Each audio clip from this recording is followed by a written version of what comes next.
This high inflation is not going to go away. It's not going to go away anytime soon. In fact, it's not going to go away anytime in this decade. We have a lot of inflation in the pipeline, and we have yet to really begun to deal with it. Most people think that we're only suffering from the monetary policy mistakes made after COVID. And if the Fed had simply started hiking rates sooner and stopped doing QE sooner, we wouldn't be experiencing all this inflation. No, we would be experiencing all this inflation because the mistakes started decades before. We are paying the price for monetary policy mistakes going back into the early 1990s or even late 1980s.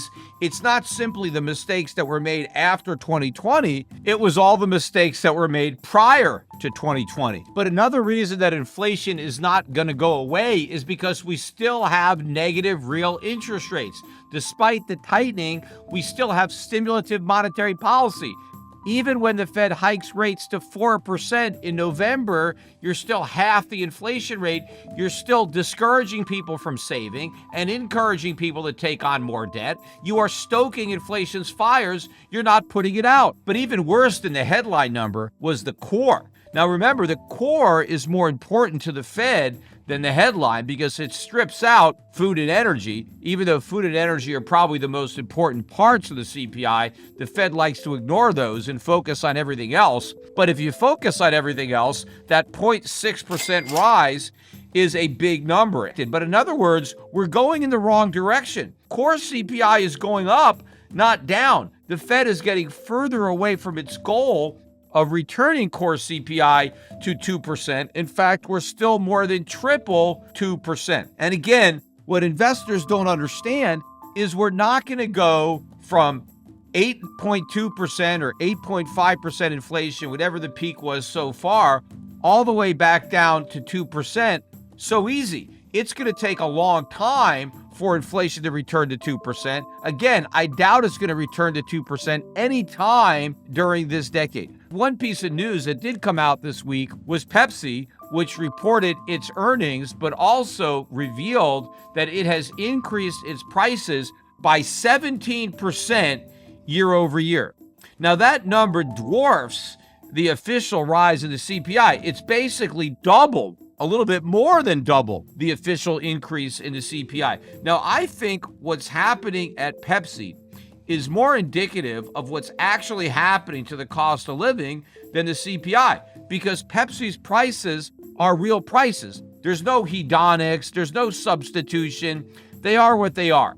And they've raised prices by 17%. That probably reflects what's going on with inflation. Because remember, Pepsi doesn't want to raise prices. It's trying not to. And in fact, remember early days in the inflation, all of these companies were eating these price hikes. They thought it was transitory, and so they were absorbing the higher costs. They weren't raising prices. If you recall, back then, I said that eventually all these companies are going to throw in the towel on transitory inflation, and they're going to start raising their prices because they're going to realize that the transitory inflation is permanent and they need higher prices to recover their higher costs. And that is exactly what's going on. So a 17% inflation rate, to me, is more believable than the government's 8.5%. And what Pepsi is selling is what Americans are buying. This is what's going on with prices. But getting back to these numbers, the inflation rate in 1984, though, was back up to 4.3%. 1985, 3.5%. We had 1 year of below 2% inflation during the entire decade of the 1980s, and that was 1986 when it was 1.9. But the very next year, it shot back up to 3.66. Then 1988, it was 4.08. 1989, it was 4.83. And in 1980, it was 5.4. These are some pretty big numbers, nowhere near 2%. And then if you look at the inflation rates during the 1990s, when we really started to have the change in CPI incorporated, we only had 1 year during the 1990s where inflation was below 2%. That was 1998, when it was 1.55%. So these were much higher rates than the 2% that the Fed is hoping to get down to. But the problem is we have printed so much money since then the debts are so much larger that bringing an inflation rate down to the level we had in the 1980s and 1990s or 2000s is nearly impossible. The only time we really had inflation of around 2% was after the 2008 financial crisis. In 2010, we had a 1.64% year. 2013, we had 1.46. 2014, 1.62. 2015 was the absolute bottom. We only had an inflation rate of 0.12%.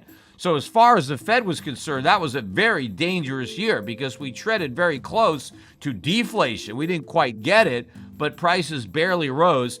Then we had a 1.26% rise in 2016. Then we started to have inflation moving back up. 2017, 2018, it was back up to 2.44%. And then we started to head back down in 2019, down to 1.81%. And then 2020 was the last year of sub 2% inflation at 1.23. And then it really started to shoot up in 2021 at 4.7. But my point is, we're not going down to 2%. The aberration was the inflation of 2% or less that we got following the 2008 financial crisis, but before the COVID crisis. But now what we're going to have is a lot of high inflation to make up for all those years of low inflation. It's a reversion to the mean, except we're really not going to revert to the mean. We're going to revert to something much higher than the mean because of massive and unprecedented money printing that has gone on, not just since COVID, but before COVID. Look at what's happened to the Fed's balance sheet. It's gone from under $1 trillion before the 2008 financial crisis to almost $9 trillion post-COVID. And look how many years the Fed was flooding the economy with near free money. And the financial bubbles that have been inflated dwarf anything that had been inflated prior to this time period. So this has been unprecedented monetary inflation, and it's going to be an unprecedented increase in consumer prices that Americans are going to deal with. So this idea that inflation is going to come down is completely wrong.